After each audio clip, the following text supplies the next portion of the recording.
চার দেয়ালের ছোট্ট কুটিরে নিত্যকার সময় বইছে। হাড় মাংসের এই শরীরে মনোবল থাকে তুঙ্গে। কিভাবে সম্ভব এই মনোবল? প্রশ্ন জড়ো হয় প্রতিক্ষণে। ঠোঁটের কোণে মৃদু হাস্যোজ্জ্বল ফুটে ওঠে ভাবনার বাণী। প্রতিনিয়ত চোখ আটকে যায় পড়ার টেবিলের ওই পাশে।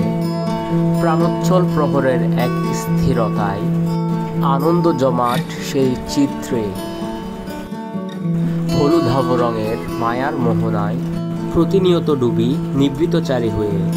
শত শত মাইল ক্ষীণ তুলনায় অবলিপ্ত চোখের মায়ায় পড়ে। অপলকে তাকিয়ে স্থির চিত্রে কতই না গল্প মনে পড়ে। মৃদু হাসতে মনের ভিতরে শান্তির পরশ যায় বয়ে। এই পরশে দিক বিদিক শূন্য, পূর্ণ দেহ ও সিক্ত মন। লিখিত কাব্যের নিভৃত পুণ্য করুক তাকে আলিঙ্গন।